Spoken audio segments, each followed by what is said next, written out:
message désolation, dans la mesure où tout Congolais est appelé à vivre où il veut vivre et il est chez lui. Là, je reprends les dispositions constitutionnelles.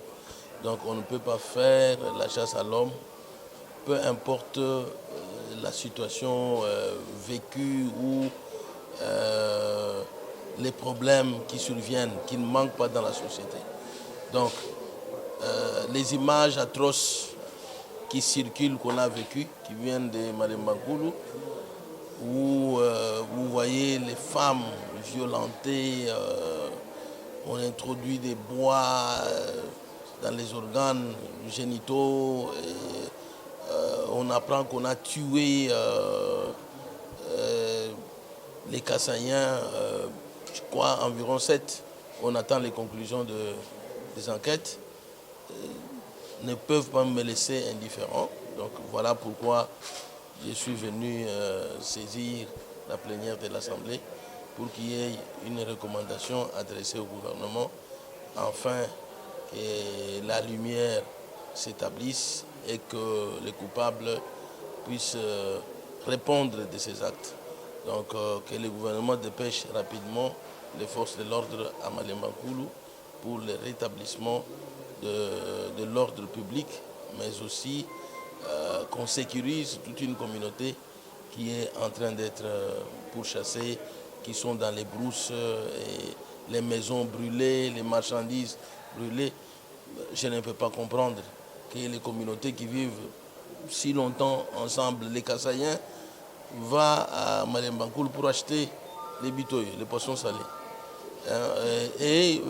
C'est un commerce qui s'effectue depuis des années. Nous sommes nés, on a vécu ça. Il n'y a jamais de problème.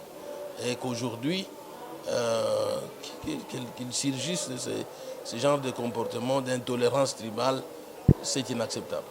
Ça doit inquiéter les différents discours qu'on véhicule au nom de la politique. C'est inacceptable. Donc les élections ne doivent pas être une occasion pour diviser le peuple congolais. On doit vivre dans la cohésion, dans la paix, unir. On est tous Congolais, c'est le dénominateur commun.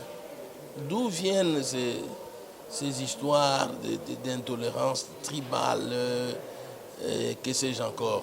Donc on doit bannir ça de notre société. On apprend qu'il y a eu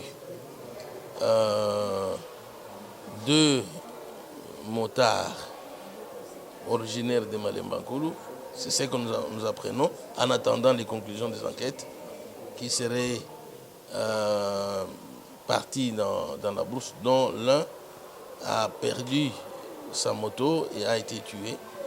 Et l'autre a perdu également la moto, mais il est rentré au village. C'est celui-là qui aurait raconté que les auteurs des crimes seraient de la communauté kassaïenne. Bon, si c'est le cas, il faut porter l'affaire devant les services compétents. Il ne faut pas prendre au piège toute la communauté. Non. Donc, et toute la communauté a été ciblée, les marchandises brûlées, les maisons, les dépôts pillés, et on tue les innocents.